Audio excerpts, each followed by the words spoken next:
Radhe Radhe guys, কেমন আছো তোমরা সবাই? আশা করছি সব ভালো আছো, সুস্থ আছো।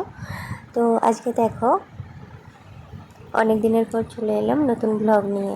তো যেহেতু বাপের বাড়িতে বৈশাখী গাজন, তাই বেরিয়ে পড়লাম বাপের বাড়ির উদ্দেশ্যে। তো টোটোতে যাচ্ছিলাম, সেটা তো তোমাদের দেখালাম। আর ওখানের গাজনটা কেমন হয় চলো তোমাদেরকে দেখিয়ে দিই। তো ওখানে যাওয়ার পর দেখো এরকম সন্ধে হয়ে আসছিল। আর এটা হচ্ছে শিবপুকুর, মানে বড় পুকুর। পুকুরটা পরে দেখাচ্ছি, ঠিক আছে? অনেকটাই বড় পুকুর। তো এইটা হচ্ছে বড় ঘাট। এই বড় ঘাটের মধ্যে জীব ঘোরা হয়, মানে যে যেমন পারে সে সেরকম জীব ভরে হাতের মধ্যে অনেকে ফুটিয়ে, মানে এ করে ওই রড দিয়ে সব কিছু ফুটিয়ে দেয়। এই দেখো গাইস, এই যে অনেকে দড়ি দিয়ে সে মাছের কাঁটার মতো কাঁটা, বড় বড় কাঁটা দিয়ে জিভে গেঁথে নিয়ে যাচ্ছে বেলুন টেলুন দিয়ে। এই দেখো একজন তো মাছ গাছ নিয়েই মানে ফুটিয়ে নিয়েছে জিভে। এগুলো যদিও দেখতে পারি না আমি, তো তাই আমি দূর থেকেই তোলার চেষ্টা করছিলাম।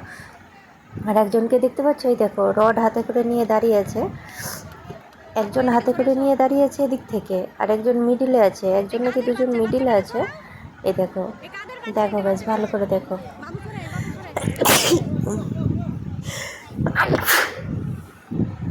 দেখো দেখো গাইস, এটা হচ্ছে 12 রড। দুজন দু সাইডে, আর মিডিলে একজন জিপ ভরে নিয়ে যাচ্ছে। আর এই দেখো মাছ গাছ নিয়ে জিপ ফুটেছে। ওহ, খুব সর্দি হয়ে গেছে গাইস, কারণ বাপের বাড়িতে ছিলাম, বাড়িতে এসেছি আর ভিডিওটা এই কারণে আপলোড করতে পারিনি। এই দেখো, এই দেখো 12 রড নিয়ে যাচ্ছে আর একজন, সরি সেটা 10-এর রড ছিল, আর এটা 12 রড নিয়ে যাচ্ছে একজন। দেখেছো কতটা সাহস, একবার ভাবো। এইভাবে ওরা ঘুরে ঘুরে যাবে একদম গাজন, মানে শিবতলাকে, ওই শিব মন্দিরের কাছে। ওরা রাস্তা দিয়ে ঘুরছে, কারণ ভেতর দিক দিয়ে একদম যাওয়ার কোনো রাস্তা নেই, মানে সরু গলি, তো ওরা যেতে পারবে না যেহেতু রড নিয়ে আছে। এই দেখো আবার একজন চলে যাচ্ছে। ও বাবা, কি বিভৎস কাণ্ড গো। যাই হোক, মহাদেবের কৃপায় এই যে সব ফুটিয়ে নিয়ে যাচ্ছে 12 রড দিয়ে। বাবা কী করে করছে ভগবানই জানে, মহাদেব জানে। দেখেছো হাতে আবার মাখন চাইছে, এই যে মাখন হাতে নিয়ে ওরা আবার, দেখেছো দেখেছো কীভাবে রডটাকে ঢোকাচ্ছে, টানাটানি করছে এদিক ওদিক থেকে। ওফ বাবা, আমার দেখেই তো কেমন লাগছিল। তো ওখানে বেশিক্ষণ দাঁড়িয়ে থাকতে পারিনি, ওখান থেকে চলে এসেছিলাম। আসার পর একটু মন্দিরের ওখানে গিয়েছিলাম। দেখো গাইস, খেজুর ডালা নিয়ে একজন জিভ ফুটিয়ে নিয়ে যাচ্ছে, তার মুখটাই দেখা যাচ্ছে না, দেখতে পাচ্ছ? ওর কিন্তু জিভে ফোটানো আছে। খেজুর ডালটাকে মানে সুচালো করে একদম চেঁচে কেটে পরিষ্কার করে ওইভাবে করে নিয়ে যাচ্ছে।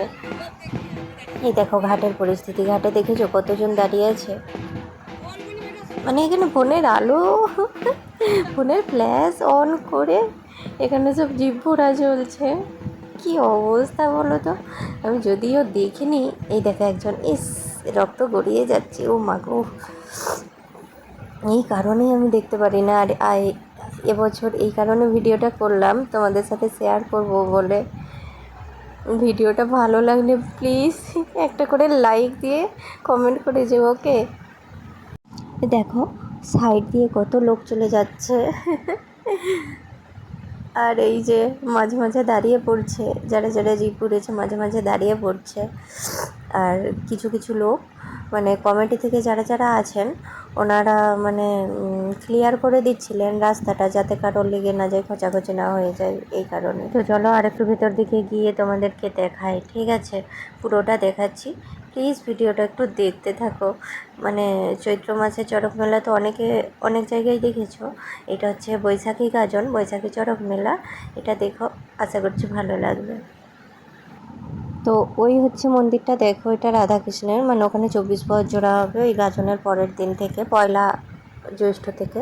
আর ওইটা হচ্ছে শিব মন্দির, এই দেখো। আর এই যে নন্দী মহারাজ বসে আছেন। তো যেহেতু প্রতি বছরই মানে ঝড় বৃষ্টি এরকম হয়, এবছরও হবে, মেঘ করে গেছে অনেক। আর সেই কারণে আমি মানে মামামকে না জানিয়েই চলে এসেছি। মা বাবা ভাইরা ওরা সব রেডি হচ্ছে, ভাইপো ভাইঝিরা, আর আমি বাবুকে নিয়ে চুপি চুপি চলে এসেছি। দেখো এত ভিড়ের মাঝে ভয়ও লাগছে, তাই বাবুকে আগলে আগলে রেখে ভিডিওটা বানাচ্ছিলাম।